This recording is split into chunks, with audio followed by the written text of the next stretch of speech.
یہاں یہ بات بھی واضح رہے کہ مرنے کے بعد کی زندگی اس پر ایمان لانا ضروری ہے. اس کی تفصیل جس قدر قرآن اور سنت میں ہے اس پر بھی ایمان لانا ضروری ہے.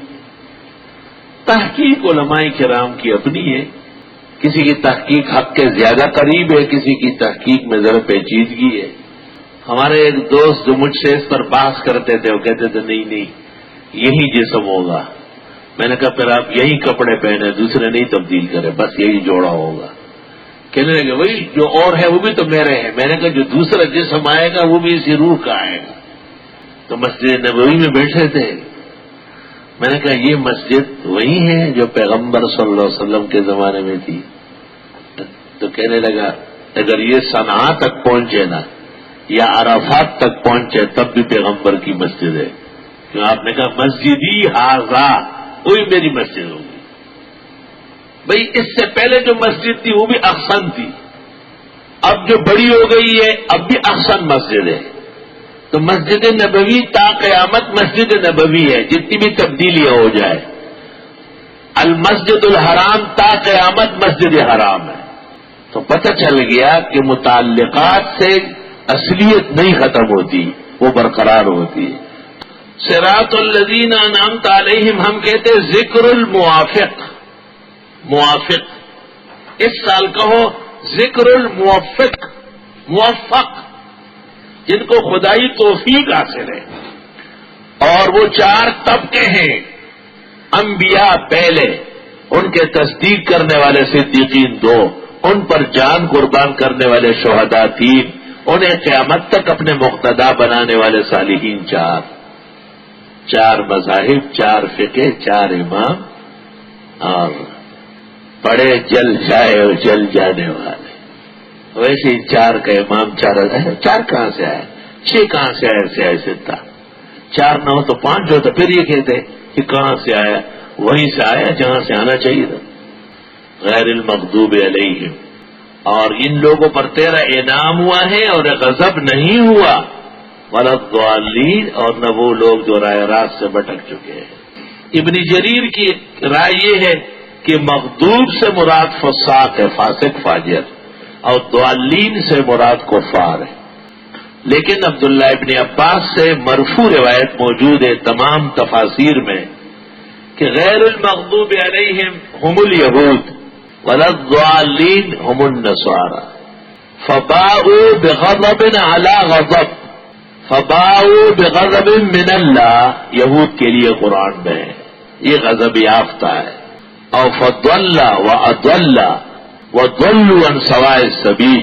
3 دفعہ یہود پٹے، 3 دفعہ نصرانی پٹے، اور ہر دفعہ مومنوں پر انعام اکرام ہوا ہے.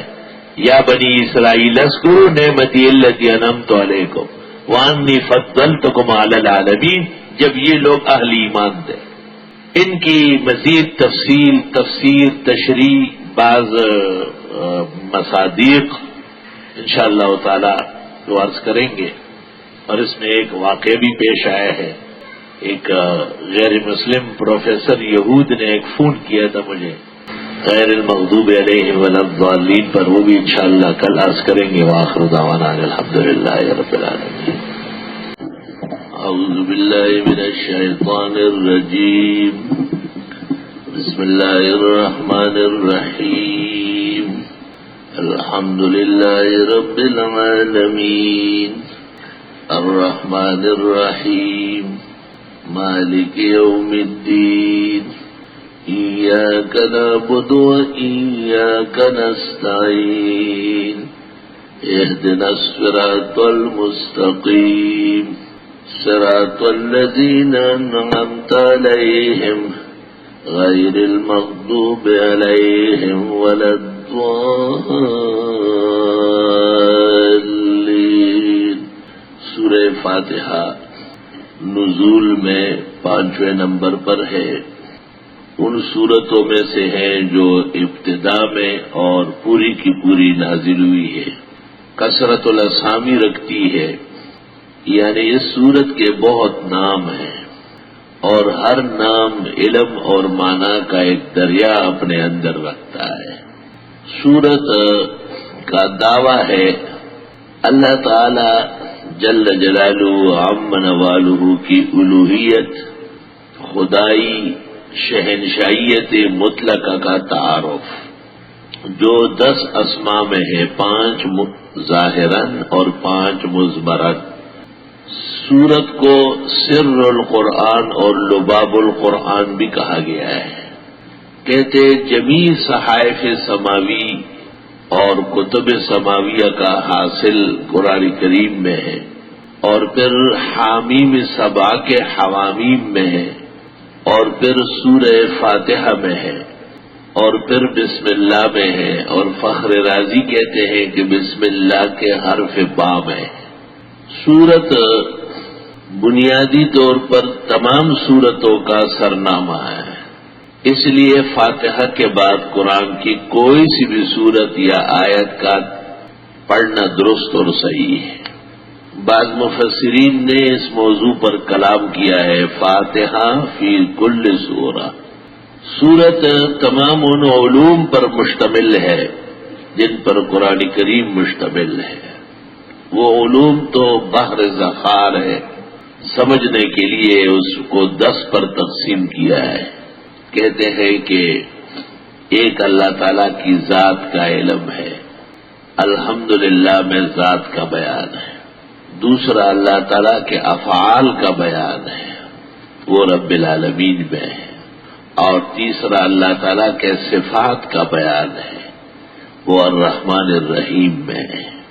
اور چوتھا یوم المعاد ہے، قیامت کے دن کا بیان ہے۔ پانچواں تعبد ہے، ایاک نعبد، اور چھٹی استعانت ہے، وایاک نستعین۔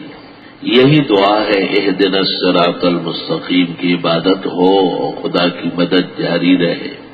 صراط الذین انعمت علیہم، یہ موافقین کا بیان ہے۔ 7واں ہے، اور غیر المغضوب علیہم ولا الضالین، یہ مخالفین اور معاندین کا ضم ہے۔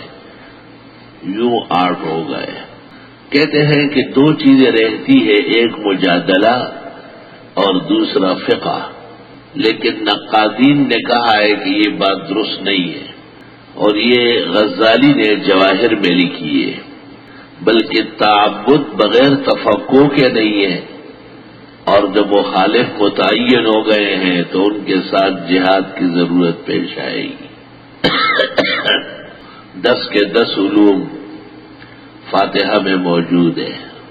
شیخ القرآن مولانا محمد طاہر پنجبیری نے بھی سمت الدرر میں غزالی کے 8 علوم تو لیے ہیں، لیکن بقیہ 2 کا بھی اس سے اس بات مانا ہے۔ ایک اور تقسیم اس طرح ہے کہ مسئلے کل 4 ہے۔ ایک اللہ تعالیٰ کا خالق ہونا، وہ الحمدللہ میں ہے۔ دوسرا پیدا کرنا نہیں، پالنا بھی ہے، وہ ربوبیت کہلاتی ہے، رب العالمین ہے۔ تیسرا یہ کہ اثرات و خاصیات اور برکات دینے والا اللہ تعالیٰ الرحمن الرحیم۔ اور چوتھا یہ کہ یہ دنیا اور اس کی چیزیں ہمیشہ نہیں رہے گی، قیامت برحق ہے، مالک یوم الدین۔ اور یہ چاروں کے چاروں مسائل ہم سے شروع ہے۔ پہلے فاتحہ سے خالقیت کا مسئلہ ہے آخر مائدہ تک، اور ربوبیت کا مسئلہ انعام سے ہے آخری اسراء تک، اور شہنشائیت مطلقہ صرف رب العزت کو ہے، یا اثرات اور برکات ڈالنے والا اللہ بزرگ و برتر ہے۔ یہ الرحمن الرحیم کا بیان کہف سے لے کر آخر سبا و فاتر تک ہے۔ سبا اور فاتر دونوں ہم سے مصدر ہے، کیونکہ قیامت کا مسئلہ سب سے طویل مسئلہ ہے، اور وہ آخر قرآن تک ہے۔ مالک یوم الدین کی یہ تفسیر ہے۔ تفسیر مواہب میں یہ قول حضرت علی رضی اللہ تعالیٰ عنہ کا ہے۔ سورہ فاتحہ قرآن کریم کی ان صورتوں میں سے ہے جو بظاہر مختصر ہے، لیکن معانی اور مصادیق کے اعتبار سے بہت مفصل ہے۔ سورت کا جو شروع ہے وہ اللہ تعالیٰ کے حمد و ثنا سے، الحمدللہ رب العالمین۔ 3 لفظ استعمال ہوتے ہیں اپنے ممدوح کے لیے، ایک کو مدح کہتے ہیں اور دوسرے کو شکر کہتے ہیں اور تیسرے کو حمد کہتے ہیں۔ مدح کے مقابلے میں ذم ہے یا ہجو ہے، شکر کے مقابلے میں ناشکری ہے جسے کفران کہتے ہیں، اور حمد کے مقابلے میں بھی انکار اور جہد ہے۔ کہتے ہیں کہ اللہ تعالیٰ منعم اور محسن حقیقی کے احسانات، الوہیت اور عظمت کے پیش نظر سب سے بڑا کلمہ الحمدللہ ہے، یہاں تک کہ انہا تفوق علی الشکر وعلی لا الہ الا اللہ۔ شکر تو احسان کا نتیجہ ہے اور لا الہ الا اللہ مشتمل بر توحید ہے، لیکن یہ تمام مسائل پر بھی ہے، احسان بھی ہے، توحید بھی ہے۔ اللہ تعالیٰ کے شان کے مطابق اس کی بڑائی اور عظمت کا بیان ہے۔ درست بات یہ ہے کہ زبان اردو میں یا پشتو اور فارسی میں اس کا ترجمان لفظ نہیں ہے، اتنا بڑا لفظ ہے۔ بندہما بہ کے ز تفسیر خیش عذر بدرگاہ خدا ورد، ورنہ سزاوار خداوندیش کس نہ توانت کے بجا ورد۔ تاہم اہل زبان نے کبھی ترجمہ تعریف سے کیا ہے، کبھی ثنا و صفت سے کیا ہے، کبھی شکر و احسان سے کیا ہے۔ یہ بہت سارے تراجم بھی اس بات کی دلیل ہے کہ کوئی متعین ترجمہ جو حمد کا قائم مقام ہو اور اس کا حق ادا کر سکے بظاہر دشوار ہے۔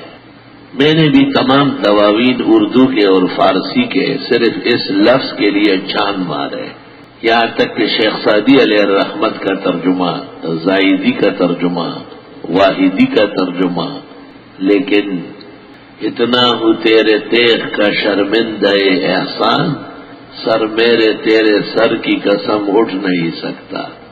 ہم کی عظمتوں کے سامنے بے بسی اور عجز کا اعلان مناسب ہے۔ الحمدللہ سب خوبیاں، ثنا اور عظمت، بزرگی اور مکارم اللہ کے لیے، رب العالمین جو پالنے والے ہیں کائنات کے۔ الرحمن بہت زیادہ مہربان ہے، الرحیم اور جو مومنوں کے حق میں خاص قسم کی مہربانی کرنے والے ہیں۔ مالک یوم الدین وہ مالک ہے روز جزا کے، قیامت کے دن چونکہ بدلہ دیا جائے گا دنیا کے عقائد و اعمال کا، اس لیے اس کا نام یوم الدین ہے۔ کہتے ہیں کہ پہلے قول کے مطابق الحمدللہ ہی دعوی صورت ہے، یہی عنوان ہے، یہی موضوع ہے، یہی مقصد ہے، اور رب العالمین یہ دلیل اول ہے، اور الرحمن دلیل ثانی، الرحیم دلیل ثالث، مالک یوم الدین دلیل برہان رابع۔ ایاک نعبد و ایاک نستعین، یہ غرض کلام کہلاتا ہے کہ اللہ تعالیٰ کے ان اسماء و صفات سے کیا مطلب ہے، اس سے انسانی زندگی پر کیا اثر ہوگا۔ تو اس کا فائدہ یہ ہے کہ عبادت میں بھی اخلاص ضروری ہے اور استعانت میں بھی اخلاص ضروری ہے۔ ایاک نعبد حصر کا کلمہ ہے، آپ ہی کی ہم عبادت کریں گے، شراکت والی عبادت معتبر نہیں ہوتی، اس میں تمام آلہہ باطلہ کی نفی ہے۔ ادیان مجعولہ ان سب کا رد ہے جن میں کسی نہ کسی طریقے سے اللہ تعالیٰ کے علاوہ اوروں کی بھی عبادت ہے۔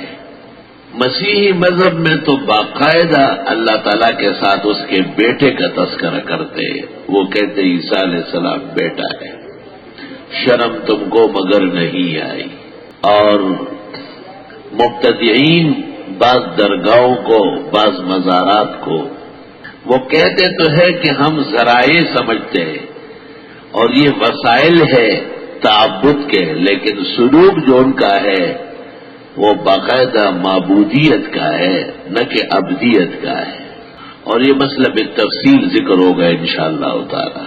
مثلا آیت کریمہ میں اس کو حل کر دیا کہ عبادت تب اس کی جاتی ہے کہ مدد بھی اس سے مانگی جاتی ہے.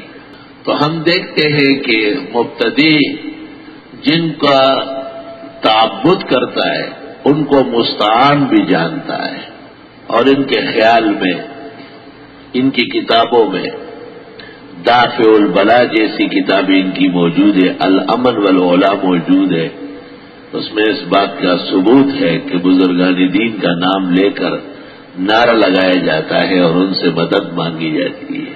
چنانچہ جس طرح لکھتے ہیں یا اللہ، اس طرح لکھتے ہیں یا رسول اللہ، اس طرح لکھتے ہیں یا غوث الاعظم. تو فرق تو کوئی بھی نہیں ہوا.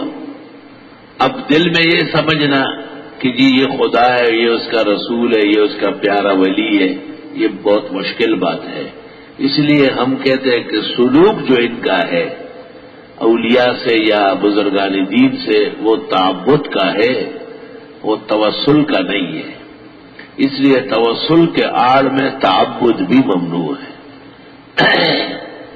اور یہ مسئلہ قرآن کریم سے بالکل صاف ستھرا ثابت ہے، کیونکہ عزیر علیہ السلام کے بارے میں یہود کا جو نظریہ تھا، یا عیسیٰ مسیح کے بارے میں عیسائیوں کا جو اندیہ تھا اور اب بھی ہے، یا ملائکہ مقربین کے بارے میں مشرکین مکہ کا جو انداز تھا، وہ حقیقت میں وسائل ہی کا تھا، لیکن توسل کی حیثیت کمزور ہو گئی تھی اور اس نے اصل کی حیثیت اختیار کر لی تھی. اس لیے قرآن نے کہا ام خلقنا الملائکۃ اناثا وهم شاہدون الا انہم من افکہم لیقولون ولد اللہ وانہم لکاذبون اصطفى البنات علی البنین ما لکم کیف تحکمون افلا تذکرون. صافات کا آخر. جب اللہ تعالیٰ ہی کی عبادت ہو اور اللہ تعالیٰ ہی سے مدد مانگی جائے تو جس طرح کسی کی عبادت نہیں ہو سکتی، اس طرح بغیر سبب کے کسی سے امداد نہیں مانگی جا سکتی. اسباب کے تحت مسئلہ زیر باس نہیں ہے. آپ ساتھی کو کہتے ہیں قلم دے دے، بیٹا ماں کو کہتے ہیں کھانا دے دے، چھوٹا بڑے کو کہتے ہیں میری یہ مدد کر لے. قرآن کریم میں ہے کہ لوگوں نے ذوالقرنین سے کہا کہ ہمیں یاجوج ماجوج سے چھڑا لیں، تو انہوں نے کہا آئینونی بقوت. حضرت نے فرمایا کہ پھر تم ظاہری مدد تو میری کر لو، بلاک سیمنٹ چونا یہ تم استعمال کرو. حضرت عیسیٰ علیہ السلام کو جب اندازہ ہوا کہ اب آسمان پر مجھے خدا بلا رہے ہیں، تو آپ نے کہا من انصاری الی اللہ، اپنے ساتھیوں کو صحابہ حواریوں کو کہا. قال الحواریون نحن انصار اللہ. یہ ظاہری اسباب ہے. یا قرآن کریم کی آیت ومن یقرض اللہ قرضا حسنا، جو اللہ کو قرض دے یعنی اللہ کے دین کو، اور وہ یہی ہے کہ دنیا کے اندر اللہ کے دین پر اور اس کے ناموس پر اخراجات کیے جائے، نفقات کی جائے. عام طور پر مبتدی خلط پیدا کرتا ہے، بات بگاڑتا ہے، اور یہ آیات پیش کریں گے اور پھر کہیں گے دیکھو ایک دوسرے سے مدد مانگی جاتی ہے. تو کیا مطلب ہے؟ ذوالقرنین کرامت والا ہے یا وہ قوم کرامت والی ہے جو بالکل ہی بے اثر اور پریشان حال تھی؟ اس کا مطلب تو یہ کہ شیخ عبد القادر جیلانی تم سے مدد مانگتے ہیں اور حضرت علی تم سے مانگ رہا ہے. کبھی کہیں گے دیکھو موسیٰ علیہ السلام نے 50 نماز معراج کی رات 5 کرا دی، تو موسیٰ تو دنیا سے جا چکے ہیں، تو دنیا سے جانے والے مشکلات کم کر سکتے ہیں. تو پہلی بات تو یہ کہ موسیٰ علیہ السلام کی گفتگو آپ سے تو نہیں، محمد کریم صلی اللہ علیہ وسلم سے ہے. تو ماننا پڑے گا کہ حضرت محمد کے مشکل کشا موسیٰ علیہ السلام ہے. دوسرا یہ ماننا پڑے گا کہ موسیٰ علیہ السلام تو مشکل کشا ہے آپ کے کہنے کے مطابق، لیکن جناب نبی کریم صلی اللہ علیہ وسلم نہیں ہے. اور جب آپ نہیں ہیں تو آپ کی امت کا کوئی ولی اور متقی اور بزرگ کیا بنے گا؟ تو بدعتی کی باتوں میں خلط اور لفظ پایا جاتا ہے، وہ ٹھکانے کی باتیں نہیں ہوتی کہ وہ اسلام کی روح کے خلاف ہو. یہ اسلام کی روح کے خلاف بات ہے. یہ بھی ظاہری امداد ہے، کیونکہ حضرت موسیٰ علیہ السلام اور حضرت صلی اللہ علیہ وسلم آپس میں ملاقی ہوئے، اور حضرت موسیٰ نے پوچھا، بخاری شریف معراج میں ہے کہ کیا ملا؟ اور نے کہا 50 صلاۃ، انہوں نے کہا بہت زیادہ ہے. عالت تو بنی اسرائیل، میں نے بنی اسرائیل کو قریب سے دیکھا ہے، یہ لوگ نماز پڑھتے نہیں ہیں. ان کے ہاں 2 وقت کی نماز تھی، فجر اور عصر، نہیں پڑھتے تھے. کم کراؤ. ارجع الی ربک واسألہ التخفیف، واپس جائی ہے رب العالمین کے ہاں اور اس سے کم کروا دے. تو حضرت موسیٰ تو مشورہ دے رہے، کم کرنے والا تو اللہ ہے، اس کو چھوڑ رہے، اور موسیٰ علیہ السلام کو حاجت روا بنا رہا ہے. بدعتی کا کام کیا ہے؟ لبس اور خلط، خداع اور مکر، کذب اور دروغ. میں نے پہلے کہا ہے کہ ان کے ہاتھ دلائل نہیں ہوتی، مغالطے ہوتے ہیں.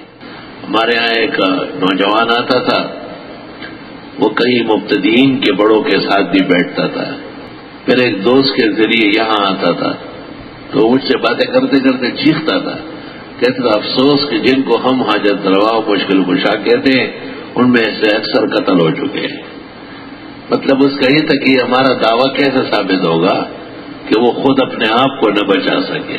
میں نے کہا قرآن یہی تو کہتا ہے کہ آپ کہیں قل لا املک لنفسی نفعا ولا ضرا، آپ فرمائی میں اپنے لیے بھی نفع و ضرر کا اختیار نہیں رکھتا. یہ اہم مسئلہ ہے توحید کا، اللہ تعالیٰ کی عبادت مخلصہ کا اثبات، اور اللہ تعالیٰ ہی سے استعانت کا عقیدہ.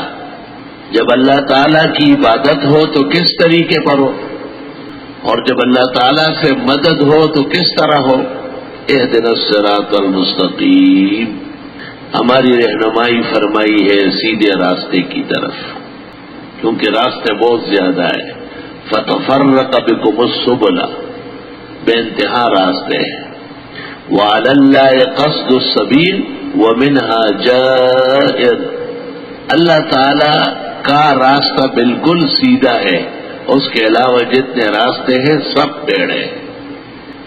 دیکھیے یہود نے عزیر کو خدا کہا تو پھر خدا کا بیٹا بھی کہنا پڑا، کیونکہ ایک اللہ کے علاوہ کوئی اللہ ہو ہی نہیں سکتا. کتنے ٹیڑھے راستے پہ چل پڑے. عیسائیوں نے حضرت عیسیٰ علیہ السلام کے کچھ معجزات دیکھے تو حضرت عیسیٰ کو کہنا تو تھا خدا اور کہنا پڑا ابن خدا. تو ہمیشہ مبتدی اور بے دین جو ایک خدا سے چھوٹتا ہے تو وہ کئی خداؤں کے ہاں مبتلا ہو جاتا ہے. مکے کے مشرکوں نے دیکھا کہ بھئی کام بہت زیادہ ہے، ان کے خیال میں ایک اللہ کے لیے مشکلات ہوگی، تو انہوں نے بارش کے لیے علیحدہ، بیماریوں کے لیے علیحدہ، کاروبار کے لیے علیحدہ، بیٹوں کے لیے علیحدہ، دشمن کو نیست و نابود کرنے کے لیے علیحدہ، روزی رسانی کے لیے علیحدہ. قرآن کریم نے کہا تلک اذن قسمت ضیزی، یہ تقسیم سرے سے غلط اور بھونڈی ہے. اور ان ہی الا اسماء سمیتموها انتم وآباؤکم، یہ میرے نام ہیں جو تم نے اور تمہارے بڑوں نے رکھے. ما انزل اللہ بها من سلطان، اللہ تعالیٰ نے اس بارے میں کوئی دلیل نازل نہیں فرمائی. آیتوں کو سمجھنا بہت ضروری ہے. جو لوگ حضرت علی کو مشکل کشا کہتے ہیں، یا پیرانی پیر شیخ عبد القادر کو، یا سید علی حجویری کو، یا معین الدین چشتی کو، ان سے پوچھ لو کہ اس کی دلیل کیا ہے. ما انزل اللہ بها من سلطان، کوئی دلیل اللہ نے نہیں اتاری. ان یتبعون الا الظن، خیالات کے پیچھے. وما تهوى الانفس، اور جو ان کی خواہشات غلط اس کے پیچھے. وَلَقَدْ جَاءَهُم مِّن رَّبِّهِمُ الْهُدَىٰ، ایک اللہ کی وحدانیت کی روشنی پوری آ چکی ہے. ان کے بندگی بالکل واضح ہے کہ یہ خدا کے بندے ہیں. اهدنا الصراط المستقیم، یہ دعا ہے. دعا بھی کوئی ماحول چاہتی ہے. ضروری ہے کہ دائی دعا مانگنے والے کا عقیدہ صاف ستھرا ہو. تو پہلے توحید بیان ہوئی، الحمدللہ رب العالمین الرحمن الرحیم. پھر یہ کہ دعا مانگنے والے کا نظریہ آخرت کا صحیح ہو، مالک یوم الدین. پھر دعا مانگنے والے کی عبادت ہو، ایاک نعبد. پھر دعا مانگنے والا صرف ایک اللہ سے مانگتا ہو، وایاک نستعین. لوگ اس لیے پہلے 2 رکعت پڑھتے ہیں، کبھی تلاوت کرتے ہیں، کبھی خیر خیرات اور انفاق فی سبیل اللہ کرتے ہیں، پھر دعا مانگتے ہیں. دعا بھی کوئی ماحول چاہتی ہے. مطلق ذکر بھی دعا ہے، اللہ یا رحمان، یہ بھی دعا ہے. لیکن تفصیلی دعا کے لیے تفصیلی پروگرام چاہیے. جناب نبی کریم صلی اللہ علیہ وسلم کی خدمت میں حضرت عمر آئے اور انہوں نے کہا کہ اگر اجازت ہو تو میں عمرہ کر کے آؤں. تو آپ نے فرمایا لا تنسانا عن دعائک یا اخی، میرے چھوٹے بھائی مجھے بھی دعاؤں میں نہ بھولنا. تو حضرت عمر تو ویسے بھی دعائیں مانگتے تھے. وہاں ہوتے ہوئے بھی عمر کا مقام کچھ کم تو نہیں تھا، لیکن مقام کعبہ میں طواف اور سعی میں، عمرے اور حج کے مناسک کی ادائیگی میں مومن کی ترقی ہو جاتی ہے، اور ترقی کے مقام پر دعا ترقی یافتہ ہوتی ہے. بدر کے موقع پر جو آپ زار و قطار رو رہے تھے، تو پیغمبر تو ویسے بھی پیغمبر اور نبی آخر زمان ہے، لیکن اس وقت جو تکلیف دہ حالات تھی، ان حالات کو اللہ تعالی سے سنوارنے کے لیے صرف مانگنا نہیں بلکہ لجاجت اور تضرع کی بھی حاجت تھی. اس سے پتہ چلتا ہے کہ دعا کے لیے بھی ایک ماحول کی ضرورت ہے، اور وہ 4 چیزیں ہو.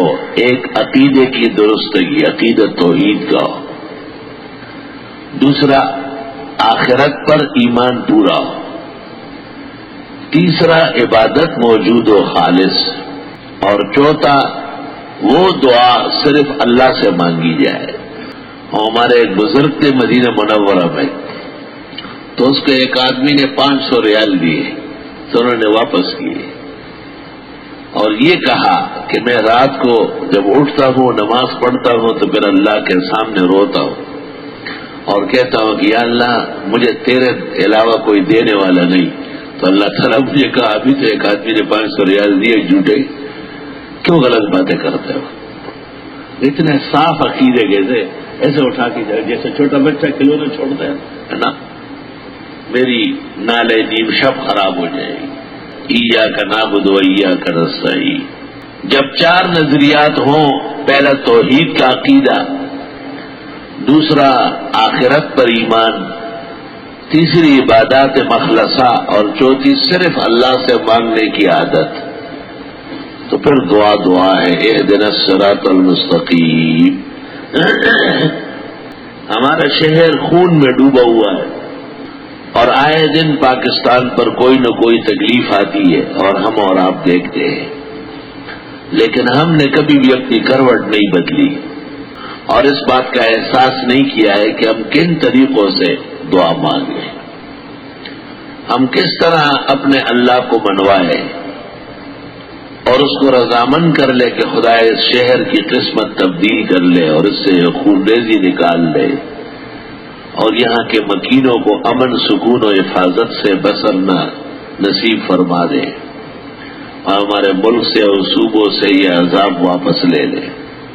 ایک عرصہ دراز سے افغانستان پر آگ پھر رہی ہے، تقریباً 40 سال سے تو مجھے یاد ہے. یہ ٹھیک ہے کہ اچھے لوگ بھی آئے اور گئے اور اچھے لوگ بھی کوششیں کر رہے، لیکن بنیادی طور پر تو اس ملک میں رہنے کا سخت نہیں ہے. یہاں میرے ساتھ ایک افغانستان کا آدمی بیٹھا ہوا تھا، ایک جہاز آیا اور گزر گیا تو وہ رونے لگا. کہا وہاں یہ تصور نہیں ہے، جہاز کا مطلب یہ ہے کہ اب مختلف لاشیں گرے گی. کبھی بھی کوئی جہاز ویسے نہیں اڑتا، جب بھی ہمارے اوپر اڑ کے آیا ہے تو وہاں کوئی بچتا نہیں، ضرور میزائل اور بم نیچے گراتا ہے. یہ سب تکلیفیں تو عراق میں بھی ہے، کشمیری بھائی بھی ہر روز ہندوستان ظالم حکومت کے خلاف احتجاج کرتے ہیں، لیکن شنوائی نہیں ہو رہی ہے، بظاہر قبولیت مشکل ہے۔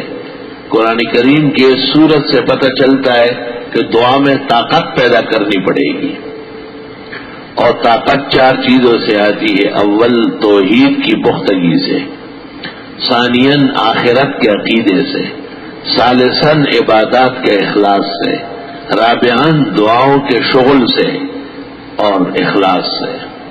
ایاک نعبد و ایاک نستعین، تو پہلے قول کے مطابق الحمدللہ سورت کا دعویٰ ہے، اور رب العالمین دلیل اول ہے، الرحمن الرحیم دلیل ثالث، اور ثانی و ثالث سے مالک یوم الدین دلیل رابع ہے۔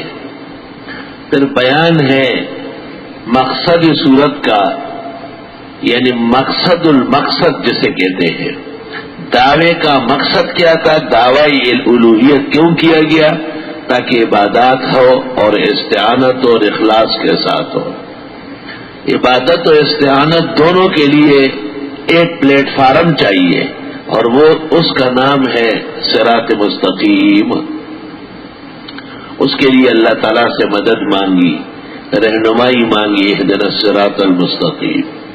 الصراط میں الف لام عہد کے لیے ہے، وہ صراط جو اللہ کے ہاں پسندیدہ ہے، اور الحمد میں الف لام درست بات یہ ہے کہ استغراق کے لیے، ہر طرح کا حمد و ثنا، شکر و سپاس، بزرگی اور عظمت، جلالت اور جمالت جو شان الہی کے موافق ہے، وہ صرف رب العزت کے لیے ہے۔ صراط الذین انعمت علیہم غیر المغضوب علیہم ولا الضالین، یہ تکملہ ہے، 2 چیزوں پر مشتمل ہے، موافق کے مدح پر اور مخالف کے ذم پر۔ تو الحمدللہ سورت کا دعویٰ ہے، اور پھر 3 آیت دلائل ہے، 4 دلیلیں پیش ہوئی ہے، اور پھر عبادت و استعانت کا تذکرہ ہے۔ عبادت اور استعانت کو دوام بخشنے کے لیے دعا اور تعین مسلک ہے۔ نیک خصلت لوگ جو مسلک میں رہے ہیں، ان کے طور طریقے اللہ سے مانگے گئے، صراط الذین انعمت علیہم غیر المغضوب علیہم ولا الضالین، یہ موافقین اور مخالفین کا بیان ہے۔ وہ دعویٰ اور وہ صورت تکمیل کو پہنچ گئی ہے۔ دوسرا قول یہ ہے کہ دعوی صورت ایاک نعبد و ایاک نستعین ہے، اور ما قبل کی 3 آیتیں وہ تمہید دعویٰ ہے، اور وہ الاخلاص فی الاعتقاد کے قبیل میں سے ہے۔ اس کو تمہید بھی کہتے ہیں، تنویر دعویٰ بھی کہتے ہیں۔ اور ما بعد کی جو 3 آیتیں ہیں وہ شہود دعویٰ ہے، شہود دعویٰ، اور وہ 4 چیزوں پر مشتمل ہے، دعا اور تعین مسلک، موافقین اور مخالفین۔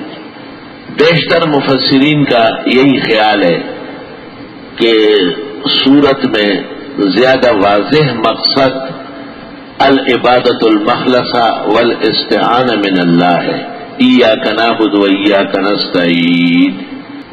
اور تیسرے قول کے مطابق اہدنا الصراط المستقیم، یہ دعوی صورت ہے۔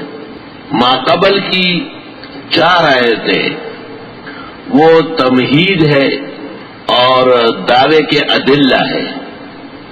کبھی کبھی صحت دعوی کے لیے پہلے دلائل دی جاتی ہے، سبحان الذی اسری بعبدہ، تو اسری بعبدہ دعویٰ ہے، بندے کو لے گیا معراج، لیکن کون لے گیا؟ سبحانہ، وہ ذات جس کے لیے پاکی ہے، کوئی اور نہیں لے جا سکتے، کسی اور کا کام نہیں ہے۔ سبحان الذی اسری بعبدہ لیلا من المسجد الحرام الى المسجد الاقصى الذي باركنا حوله لنريه من آياتنا انه هو السميع البصير۔ کہتے ہیں کہ جن ارکان پر دعویٰ موقوف ہو ان کا پہلے ذکر ہونا ضروری ہے۔ بعض علماء دین کہتے ہیں کہ یہاں پر دعوی صورت تو اہدنا الصراط المستقیم ہے، اور ماقبل کی 4 آیتیں جو تمہید دعویٰ ہے بطور تبرک کے یا بطور ذکر جمیل کے مقدم ہے۔ بعد میں جو 2 آیتیں ہیں صراط الذین انعمت علیہم 1 اور غیر المغضوب علیہم ولا الضالین 2، یہ تکملہ دعویٰ ہے، اور اس کو ہم کہتے ہیں تبشیر اور تنذیر۔ انعمت علیہم یہ بشارت ہے، غیر المغضوب علیہم ولا الضالین یہ ھذا نذیر من النذر الاولی۔ صراط الذین انعمت علیہم کو کہتے ہیں وعدہ، اور غیر المغضوب علیہم ولا الضالین کو کہتے ہیں وعید۔ اس طرح ہم نے سورت 3 طرح تقسیم کی ہے۔ پہلے قول کے مطابق الحمدللہ دعویٰ ہے، اور رب العالمین الرحمن الرحیم مالک یوم الدین ادلہ 4 ہے دعوے کے لیے۔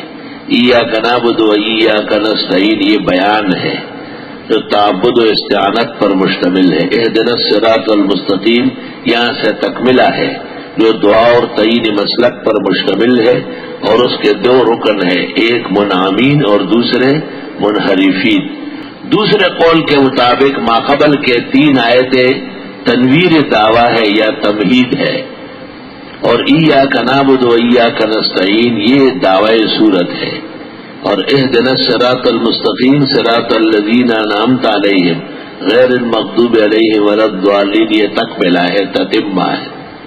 اور تیسرے قول کے مطابق ماقبل کی 4 آیتیں تمہید ہے یا تنویر ہے یا تبرک ہے بذکر الجمیل، اور اہدنا الصراط المستقیم دعوی صورت ہے۔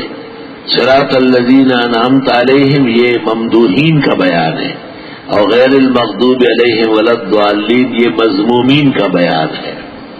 الحمدللہ رب العالمین، حمد و ثنا، شکر و سپاس، عظمت و بزرگی، بڑائی اور پاکی ثابت ہے اللہ کے لیے جو پالنے والے ہیں کائنات کے۔ لفظ اللہ اس کا کنہا نامعلوم ہے، لفظ اللہ اس کا کنہا منطق پڑھنے والوں کو جلدی سمجھ آتا ہے، وہ بھی کن ہی اور بے وجہ ہی اور بے شبہ ہی جانتے۔ کنہا اللہ تعالی کی حیثیت سے جاننا یہ زیادہ پسندیدہ نہیں ہے۔ اللہ تعالیٰ کو افعال سے اور صفات سے جانا جاتا ہے۔ گر کسی وصف اوز من پرسید بے دلس بے نشان چگوئے دباز، یہ مسئلہ دقیق ہے، علم کلام کا عام لوگ نہیں سمجھتے، میں زیادہ اٹھاؤں گا بھی نہیں، بس صرف مضمون کو سلیس کرنے کے لیے ایک جملہ کہتا ہوں کہ خوبی اور حمد، بزرگی اور عظمت، بڑائی اور سپاس جس اللہ کے لیے ہے وہ اللہ خود کیا ہے؟ حدیث شریف میں ہے تم صحیح سلامت بیٹھے رہو گے اور کہو گے خلق اللہ الارض، خلق اللہ السماوات، خلق اللہ الجبال، خلق اللہ الابحر، خلق اللہ الجن والانس، اتنے میں شیطان تمہارے پاس آئے گا اور وہ تمہیں کہے گا فمن خلق اللہ، اللہ تعالیٰ کو کس نے پیدا کیا ہے؟ اللہ تعالیٰ کب سے ہے، کب تک رہیں گے، کس چیز کا بنا ہوا ہے، کہاں سے نکلا ہے؟ آپ نے فرمایا جب یہاں تک پہنچے تو بائیں طرف تھوکے اعوذ باللہ من الشیطان الرجیم پڑھ لے۔ اس کا یہی جواب ہے، اس کا جواب تفصیل نہیں ہے، تدلیل نہیں ہے، اس کا جواب یہی ہے کہ اعوذ باللہ من الشیطان الرجیم لا حول ولا قوت الا باللہ۔ ہر چیز جاننا علم نہیں ہے، بہت ساری چیزوں سے بچنا بھی علم ہے۔ ہم روڈ پہ چلتے ہیں تو کس طرح چلتے ہیں، ہم گھر میں رہتے ہیں تو کیسے رہتے ہیں، ہم کھانا کھاتے ہیں تو گوشت کھاتے ہیں ہڈی پھینکتے ہیں، ایک ویسے ٹچ کرنے کے لیے آزمائش کے لیے ایک ہڈی کھا لو، ذرا تماشا دیکھو کتنے اسپتالوں سے ہو گیا ہو۔ اس کو علم نہیں کہتے کہ ہر کام جانے، اس کو علم کہتے کہ بعض باتوں کو نہ جانے۔ ایسے ایک مثال دیتا ہوں. ایک بڑے محدث تھے، وہ یہاں حیدرآباد میں ایک مدرسے میں شیخ الحدیث تھے. استاد محترم ہمارے شیخ حضرت اقدس مولانا عبدالحنان سے شفاؤم اللہ شفان عاجلہ یہاں تشریف فرماتے، تو ایک دن مجھ سے کہا کہ چلے ان سے ملاقات کرتے ہیں. ہم چلے گئے. حضرت الاستاد اور وہ محدث دارالعلوم دیوبند میں اکٹھے رہے تھے اور بہت اچھے دوست تھے. انہوں نے بہت عمدہ دعوت کی، بڑا پرتکلف اور پر لذت کھانا پکوایا، اور انہوں نے کبھی بھی چھٹی نہیں کی. انہوں نے کہا یہاں دارالعلوم میں طالب علم یا استاد فوت ہوا تھا، اس دن میں نے بخاری پڑھا لی. کہ میں نے کہا یہ آج کی بخاری اس میت کو بخشو، مگر پڑھو ضرور. مگر اس دن کہا کہ آج میرے 70 سال پہلے کے ایک ساتھی آئے ہیں اور بہت دور سے، لہذا آج سبق نہیں پڑھاؤ. ہم نے کہا بھی کہ آپ پڑھائیں. ہم سے کہا نہیں بس ایک مثال دیتا ہوں آپ کو. تو ہمارے استاد صاحب جو ہے یہ ذرا رنگیلا ہے، بہت خوبصورت مزاج کا ہے. تو باتوں باتوں میں ان سے پوچھا کہ یہاں حیدرآباد میں کیا چیزیں خریدنے کی ہے، دیکھنے کی ہے. تو انہوں نے یہ سنتے ہی اس طرح سر پہ ہاتھ رکھا اس محدث نے، اور استاد صاحب کو کہا کہ نہ آتے تو اچھا تھا. میرا حیدرآباد اور حیدرآباد کے چیزوں اور مارکیٹوں سے کیا کام ہے؟ میں بیٹھا ہوا تو دیکھ رہا تھا. میں نے کہا یہ فرق ہے محدث میں. میرے ملئی سے چننے والا گلنڈے رکھا ہوا. تو اس سے کئی سبق حاصل ہوتے ہیں. بعض طالب علم ہوتے کھڑے رہیں گے، باہر دیکھیں گے، وہ خدے جو رک کا اس کو باقاعدہ سمجھانا پڑتا ہے کہ جاؤ نا اندر بیٹھو. بلکہ میں تو کہتا ہوں کہ یہ موت ہے نا، موت اگر اس کو چھنگیری میں رکھا ریڑی میں اور گلیوں میں گھومنے لگا کہ موت ہے موت، کوئی ہے خریدار اس کا، سب لوگ گھروں میں چھپیں گے، دروازے بند کریں گے، کھڑکیاں بند کریں گے. لیکن طالب وہ دشا برائش رو رو رو. ومن حسن اسلام المرء، اسلام کی خوبیوں میں سے ہے ترک ما لا یعنی، جو چیزیں آپ کے کام نہیں آ رہی ہے ان کو رہنے دے. اللہ اکبر و کبیر. ہمارا طالب علموں میں تجسس کا مادہ ہے، اور طالب علمی میں بڑے سچے ہوتے. یہ غریب کہتے ہو سکتا ہے یہ ہمیں کبھی کام آ جائے. ہم کہتے کام بعد میں آئے گا، ہمیں پہلے ہی پریشان کر رہا ہے. چھوڑو، جاؤ اپنے حساب سے رہو. ہم پر انتظامی صفات کا غلبہ ہے کہ سب صفوں میں ہو، مسجد میں ہو، قبلہ رخ ہو، ذکر و تسبیح میں ہو، دعا و تلاوت میں ہو، اپنے درس کے آموختے کے یاد کرنے کے در پہ ہو. ہم تو یہ چاہتے ہیں. ہاں طالب، واہ گیٹ کے باہر کیا ہو رہا ہے، شہر میں فائرنگ ہو رہی، کہاں ہو رہے ہیں. طالب علموں میں کمزوریاں تو ہے بوجہ انسانیت و بشریت کے، کیونکہ ملائک تو نہیں ہے، لیکن ان کی نیک دلی اور نیک نیت ہی وہ مسلمہ ہے.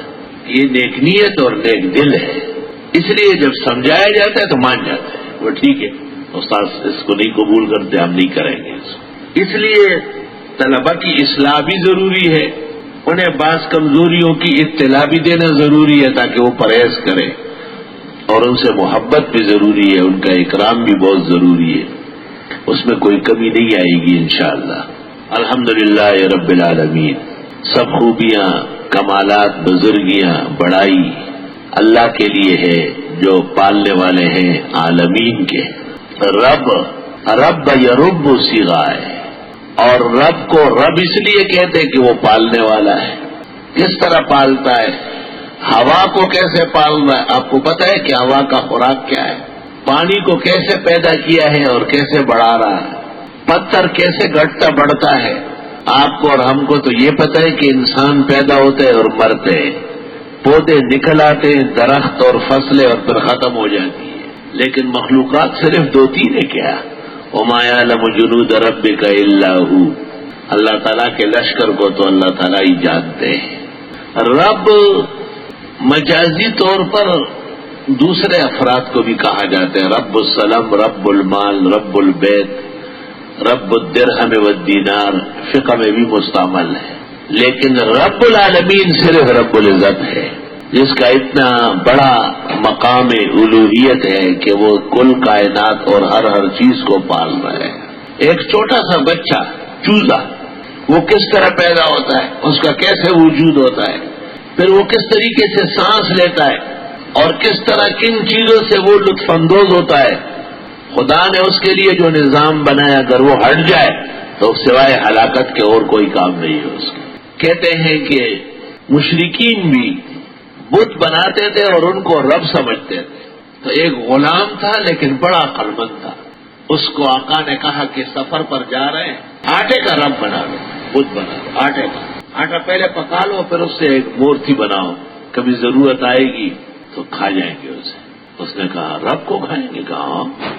تو مشرکین نے وہ ایک لوتڑا بنایا آٹے کا، اس کو ایک جگہ رکھے ہوئے تھے سامان میں، اور یہ آقا بھی دور تھا اور غلام بھی ذرا فاصلے پر تھا۔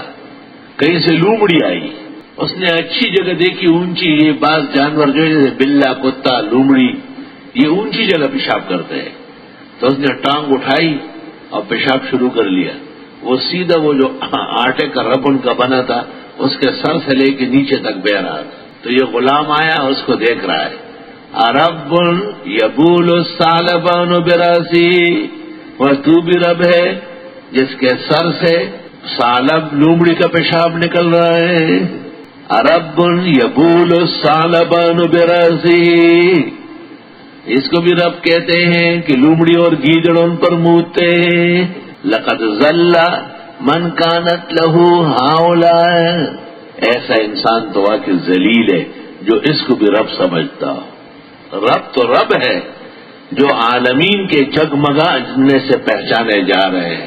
آسمان دیکھو کیسے خوبصورت، زمین دیکھو، پہاڑ دیکھو، درخت دیکھو، ایک معصوم سا بچہ پیدا ہوتا ہے، کس طرح آیا ہے، ماں باپ کے اختیار میں نہیں۔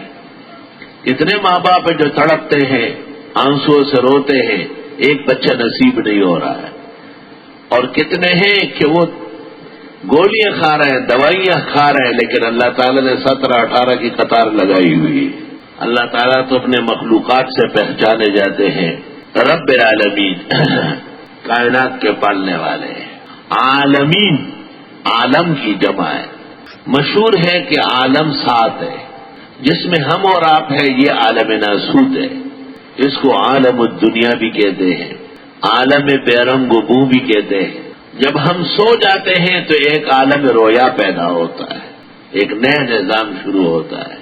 جب ہم مر جاتے ہیں تو ایک نیا عالم میں داخل ہوتے ہیں، عالم آخرت۔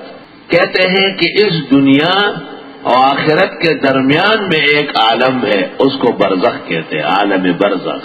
وَمِن وَرَائِهِمْ بَرْزَخٌ إِلَى يَوْمِ يُبْعَثُونَ۔ عالم ناسوت، عالم رویا اور عالم آخرت یا عالم برزخ۔ اور اوپر 3 ہے، ایک ملکوت ہے، دوسرا جبروت ہے اور تیسرا لاہوت ہے۔ 4 نیچے ہوئے اور 3 اوپر ہوئے، ملکوت، جبروت اور لاہوت۔ ملکوت میں فرشتے ہیں، جبروت میں ان کے منیٹرز ہیں، ان کے افسران ہیں، اور لاہوت میں کوئی نہیں ہے۔ اے طاہر لاہوتی، اس رزق سے موت اچھی جس رزق سے آتی ہو پرواز میں کوتاہی۔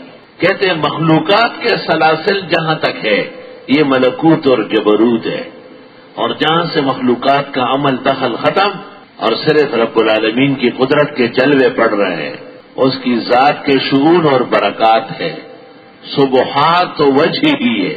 کیونکہ جناب نبی کریم صلی اللہ علیہ وسلم قرب الہی تک گئے، شرف لقاء ہے یا نہیں، قولان مشہوران لعلماء ھذا الدین۔